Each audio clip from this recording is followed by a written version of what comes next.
আরে দেখো এই দেখো গরিব এই হালকু গরিব এখনো তার হালকু ওই এখনো ভাঙাচোরা তার অটো চালাচ্ছে। ভাঙা ওর যোগ্যতা তো এটুকুই। আরে রে যোগ্যতা গরিব নিয়ে অপমান হাল্ক করে দিল। দূরে সর। আমার জমিদারের নতুন মেয়ে বাইকটা হালকে নোংরা করিস না। অপমান করে দিল। এই জমিদারের মেয়েটা বড্ড জমিদারের দেমাক মেয়েটা দেখায়। বড্ড দেমাক দেখায়। একদিন এমন গাড়ি একদিন কিনবো এমন গাড়ি কিনবো যে পুরো গ্রাম দাঁড়িয়ে সব দেখবে। হাঁ করে আরে তাকিয়ে ম্যাডাম, থাকবে। এই গাড়িটার দাম কত? এই গাড়িটা আমি কিনবো, সে যত দামিই হোক না কেন। আরে হালকু এটা হাল্ক। বুগাতি গাড়ি।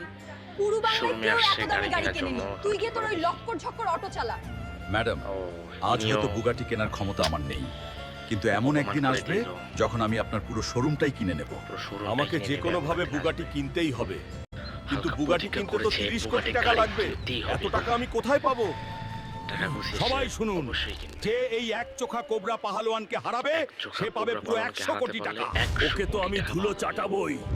এই গ্রামে কি এমন কোন পুরুষ আছে যে কোবরাকে হারাতে পারে? পুরো বাংলায় এমন কেউ